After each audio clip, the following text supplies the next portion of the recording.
Pemirsa, PT El Nusa telah menjadi salah satu perusahaan terbuka yang tercatat di Bursa Efek Indonesia sejak awal tahun 2008. Rekan Rolando Sambuaga akan menyampaikan berbagai informasi untuk Anda. Silakan, Ando. Ya baik, Julita dan pemirsa, saham PT El Nusa Tbk dengan kode ELSA ini telah menjadi salah satu pilihan yang menarik bagi para pelaku pasar sejak listing pertamanya di lantai bursa 12 tahun lalu. Dan langsung saja kita akan simak bersama profilnya pemirsa. Ya, PT El Nusa Tbk atau dengan kode emiten ELSA ini melakukan pencatatan perdana di Bursa Efek Indonesia waktu itu di 12 tahun lalu, tepatnya 6 Februari 2028 di papan utama dengan bidang usaha utama jasa energi, sektor mining. Dan kita akan simak bersama ada siapa saja pemegang saham El Nusa Tbk untuk dana pensiun Pertamina 1087 miliar saham. Ya, kita lihat ini ya, lalu atau sebesar 14,89%. Lalu PT Pertamina Persero ini 3 miliar saham, warna hijau ini kita lihat ini 41,10%, dan juga publik sebesar 3,211 miliar saham ya, atau 43,99%. Dan berikutnya bersama kita akan lihat ini pergerakan harga saham PT El Nusa Tbk.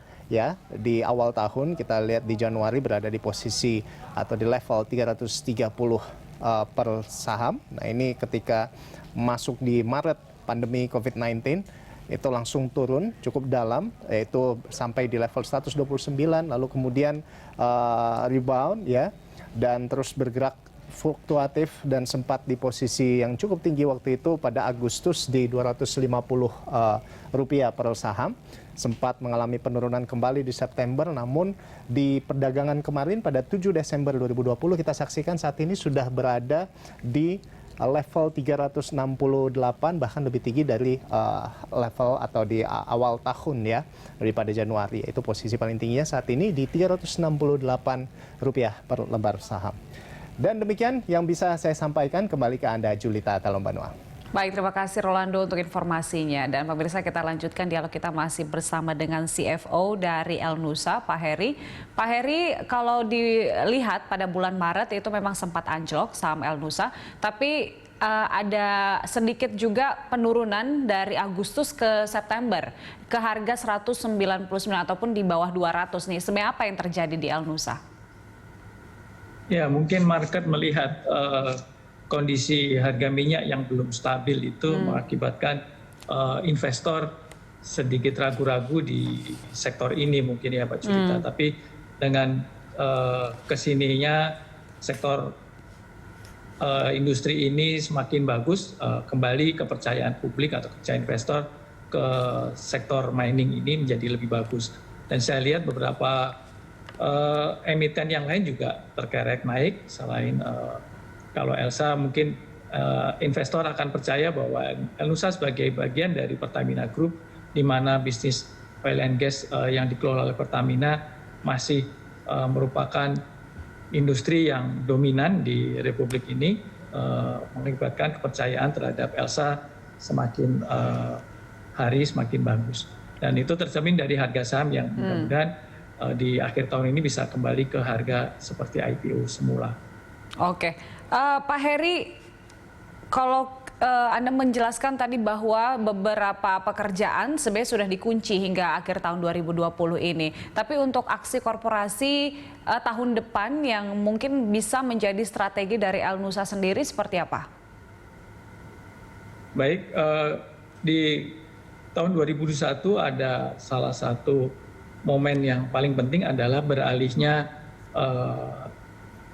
lapangan rokan ke tangan Pertamina. Itu merupakan target utama kami juga, sehingga di tahun depan 2021 kami akan alokasikan capex yang cukup besar di aset untuk menunjang kami masuk ke Pertamina Rokan, di mana di Agustus 2021 mudah-mudahan akan beralih ke Pertamina, sehingga kami sebagai anak usaha Pertamina Group mudah-mudahan akan bisa berperan besar di lapangan Pertamina Hulu Rokan. Itu meningkatkan, baik. Silakan ya, Pak. sektor lain yang kita juga akan targetkan di tahun depan di sektor downstream, bagian dari portofolio kami. Kami juga akan investasikan aset-aset yang berkaitan dengan terminal BBM. Jadi kami akan investasi di situ berbasis aset base, terminal BBM, terminal LPG, penambahan mobil tangki, dan beberapa investasi di sektor petrochemical. Oke, baik, dari sisi downstream yang akan lebih ditingkatkan. Nah, El Nusa sendiri kan ini punya beberapa anak perusahaan ya. Sejauh ini untuk koordinasinya dan untuk bisa mendukung induk perusahaan El Nusa sendiri seperti apa? Iya, untuk El Nusa Petrofin yang tentunya berbisnis downstream lebih banyak mensupport Pertamina induk dalam menyalurkan BBM serta BBM industri. Sedangkan anak usaha yang lain, El Nusa Fabrikasi adalah anak usaha kami di bidang fabrikasi, terutama rig. Rig kami, workover unit itu merupakan 1% produksi kami, anak bangsa, satu-satunya di Republik ini, dan kami akan tumbuh di rig-rig pemeliharaan yang menunjang bisnis kami di workover service. Sedangkan El Nusa Trans Samudra yang berbisnis di jasa marine penunjang, kami mempunyai kapal seismik, survei seismik satu-satunya yang dimiliki oleh perusahaan Indonesia. Kami juga masih gunakan untuk menunjang jasa survei seismik di Indonesia. Di samping kami juga menyediakan beberapa barges untuk menunjang bisnis kami di Pertamina Hulu Mahakam. Sedangkan satu anak usaha lagi yaitu Sigma Cipta Utama atau SCU dan PND yang berbisnis di sektor IT dan penyimpanan data. Kami juga harapkan tumbuh dengan adanya penambahan dari Pertamina Group, terutama di sektor penyimpanan data. Demikian Mbak Judita. Pak Heri, apakah dari induk perusahaan sendiri itu mendorong agar anak perusahaan itu bisa merilis obligasi ataupun melantai di bursa efek?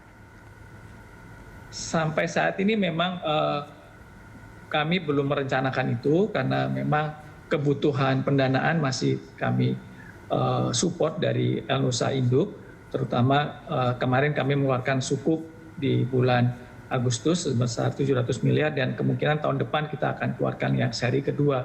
Nah ini gunanya memang kami kelola semua di induk, tapi anak usaha kami merasakan pendanaan dari induk dalam bentuk suntikan dana maupun shareholder loan. Baik, nah untuk target pendapatan pada tahun ini berapa sih Pak? Tahun 2020 kami targetkan di atas 7 triliun meskipun dibanding 2019 memang mengalami koreksi ya. Kita sadari bahwa memang pandemi ini dan triple shock ini mengakibatkan pendapatan kami juga terkoreksi. Tapi di tahun depan kami berharap pandemi ini segera berakhir sehingga pendapatan bisa rebound kembali di atas tahun 2019 yang sebesar 8 triliun. Mudah-mudahan keadaan ini bisa berbalik sehingga kita bisa rebound ke pendapatan di atas 8 triliun. Tapi perbandingan antara 2019 dengan tahun ini apakah sangat signifikan bagi produktivitas dari El Nusa sendiri, Pak? Sebenarnya secara langsung ada pengaruhnya meskipun kami mencoba menseimbangkan portfolio sehingga kami tetap bisa survive gitu ya. Kami bersyukur bahwa bisnis kami ini dari sektor upstream dan downstream sehingga portofolio kami bisa saling menunjang. Di saat harga minyak turun, di sektor downstreamnya juga turun, tapi kami masih bisa survive. Baik, Pak Heri, kita jeda sejenak, kita masih akan lanjut dialog kita usai jeda. Pemirsa, Corporate Action segera kembali usai News Update.